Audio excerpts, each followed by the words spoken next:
Hello students, part 2 synthesis के अंतर्गत हम यह देखने जा रहे हैं कि क्लास क्या होता है। खंडवाक्य, क्लास की हिंदी होती है खंडवाक्य या उपवाक्य। क्लास किसी वाक्य का एक भाग होता है जिसका अपना सब्जेक्ट और प्रेडिकेट होता है, यानी कर्ता और क्रिया होता है। यानी क्लास खंड वाक्य किसी भी वाक्य का एक भाग है जिसका अपना सब्जेक्ट और प्रेडिकेट होता है, यानी जिसमें सब्जेक्ट प्रेडिकेट आप छांट सकते हैं। ठीक, जैसे यहाँ देखिए वाक्य दिए हुए, Rita wanted to become a doctor. Rita doctor बनना चाहती थी। शी वेंट टू अमेरिका, इसलिए वो अमेरिका गई। इस वाक्य में दो भाग हैं, Rita wanted to become a doctor, so she went to America, इसलिए वो अमेरिका गई। अब ये दोनों भाग मिलकर के एक वाक्य का निर्माण था। ये दोनों यानी ये जो दो भाग दिखाई दे रहे हैं यहां से लेकर यहां, यानी Rita wanted to become a doctor एक भाग, so she went to America दूसरा भाग, यही उपवाक्य कहलाता है, खंड वाक्य कहलाता है, या इंग्लिश में क्लास कहेंगे। ठीक, यह क्लास तीन तरह का होता है, प्रिंसिपल क्लास, कोऑर्डिनेट क्लास और सबऑर्डिनेट क्लास।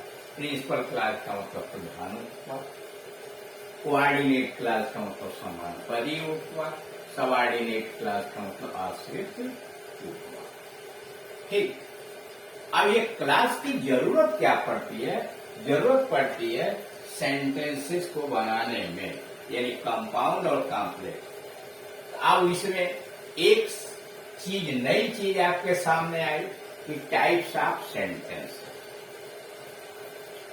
बनावट के आधार, अर्थ के आधार पर आप जानते हैं कि वाक्य 5 तरह के होते हैं, assertive sentence, interrogative sentence, imperative sentence, exclamatory sentence और ऑब्जेक्टिव सेंटेंस। यहाँ बनावट के आधार पर, कंस्ट्रक्शन के आधार पर वाक्य कितने तरह के होते हैं? तो वाक्य 3 तरह के। डिटेल में अगले वीडियो में हम समझाएंगे। हम मान लीजिए कि 3 तरह के होते हैं, सिंपल होता है, कंपाउंड होता है, कॉम्प्लेक्स होता है। सिंपल होता क्या है? सामान्य सेंटेंस। सिंपल सेंटेंस वो सेंटेंस है जिसमें एक फाइनाइट वर्ब आई हो, एक मुख्य क्रिया आई हो, वो सेंटेंस कहलाएगा सिंपल। जैसे रीता वेंट टू अमेरिका, इसमें वेंट एक क्रिया आई है, उसे कहेंगे सिंपल। अब एक फाइनाइट वर्ब का मतलब वह क्रिया का वह रूप जो अपने कर्ता और काल यानी टेंस के अनुसार रूप बदलती है, वह कहलाती है फाइनाइट वर्ब।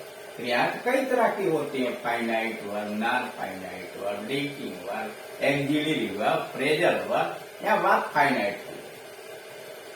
उसकी भी चर्चा हम करेंगे, आगे करेंगे जब आपको समझाना शुरू करेंगे। सिंपल सेंटेंस बनाने की बात आएगी, विभिन्न नियम, तो वहाँ डिटेल में आपको बताया कि ये फाइनाइट क्या है, नॉन फाइनाइट कैसे आप गिनेंगे। फिर इस समय आप यह मान के चलिए कि सिंपल सेंटेंस का मतलब इसमें एक मुख्य क्रिया आई है, जैसे she wanted to become a doctor, wanted एक क्रिया है, इसलिए सेंटेंस सिंपल। ठीक, यानी 2 सिंपल सेंटेंस यहाँ लिखेंगे। अब सिंथेसिस का मतलब क्या है?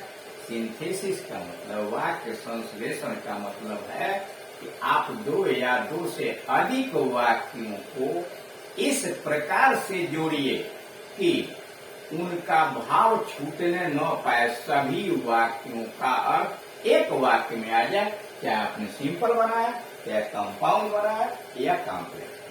क्लियर?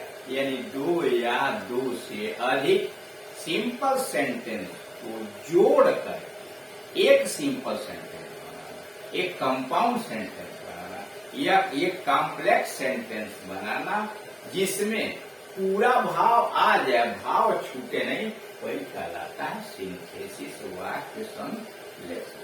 क्लियर?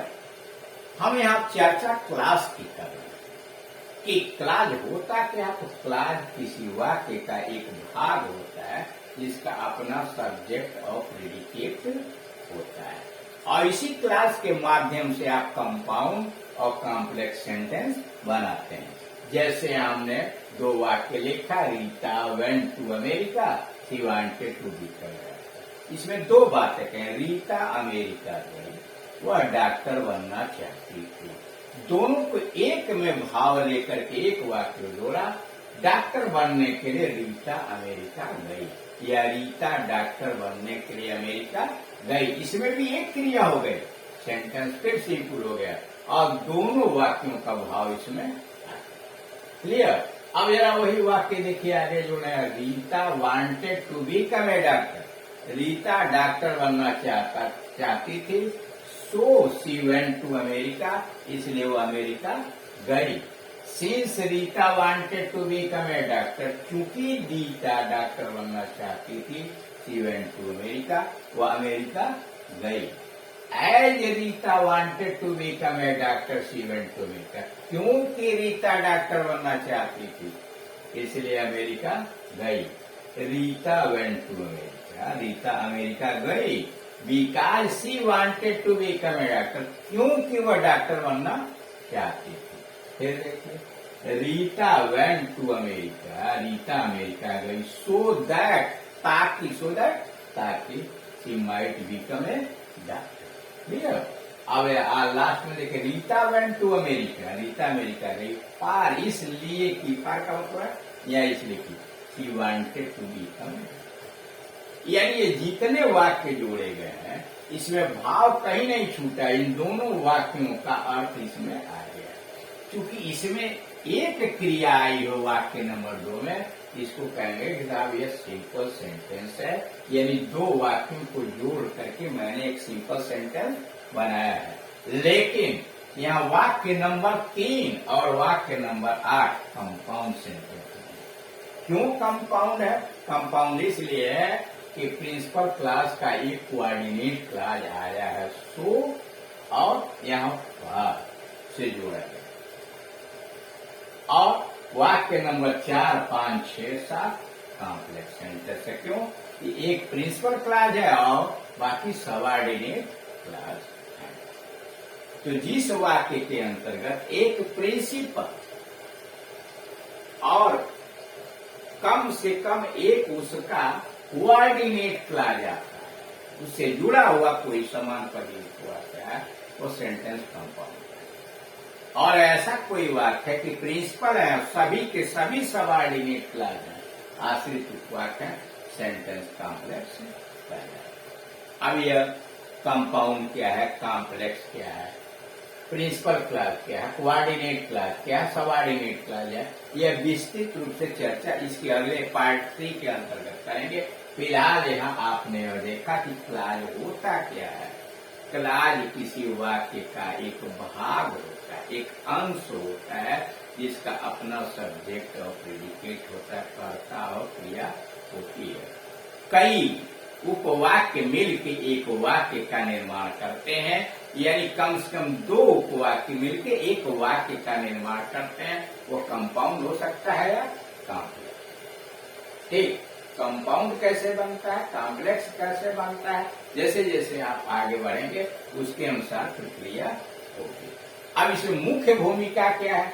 मुख्य भूमिका यह है कि कौन सा सेंटेंस कंपाउंड है, कौन सा सेंटेंस कॉम्प्लेक्स है, यह निर्धारित करता है कंजंक्शन। कंजंक्शन का मतलब संयोजक जुड़ा कैसे है, यानी अब इसका मतलब यह है, एक नई चीज आपके सामने आ गई, कोऑर्डिनेटिंग कंजंक्शन और सबऑर्डिनेटिंग। जब 2 उपवाक्य कोऑर्डिनेटिंग कंजंक्शन से जुड़े हुए हैं, यानी एक प्रिंसिपल क्लास है, दूसरा कोऑर्डिनेट क्लास है, कोऑर्डिनेटिंग कंजंक्शन से जोड़ा गया है, जैसे वाक्य नंबर 3, यह कोऑर्डिनेटिंग कंजंक्शन इसलिए सेंटेंस कंपाउंड हुआ, और कोऑर्डिनेटिंग कंजंक्शन इसलिए सेंटेंस कंपाउंड हुआ। और बाकी जो है इसमें सिंस है, एज है, बिकॉज है, सो दैट, इसे सबऑर्डिनेटिंग कंजंक्शन कहते हैं। और ये 2 उपवाक्य सबऑर्डिनेटिंग कंजंक्शन से जुड़े हैं, इसलिए सेंटेंस कॉम्प्लेक्स कहलाएगा। और कोऑर्डिनेटिंग और सबऑर्डिनेटिंग कंजंक्शन की चर्चा भी आगे की तरफ विस्तृत रूप से की जाएगी। इसलिए कि यह सारी चीजें जब आप जान लेंगे, देखिए इसमें कितने क्या ये प्रिंसिपल क्लास डिटेल में होता क्या, कैसे पहचानेंगे, कोऑर्डिनेट क्लास कैसे पहचानेंगे, सबऑर्डिनेट क्लास है, कोऑर्डिनेटिंग कंजंक्शन क्या है, सबऑर्डिनेटिंग कंजंक्शन, फाइनाइट वर्ड क्या, तो non finite word, non finite में इन्फिनिटिव क्या है, जिरंड क्या, पार्टिसिपल, ये सारी चीजों की जरूरत आपको सिंथेसिस में पड़ेगी। और जब तक इन चीजों को आप जानेंगे नहीं, आप सटीक रूप से सिंथेसिस को समझ नहीं। क्लियर? Thank you.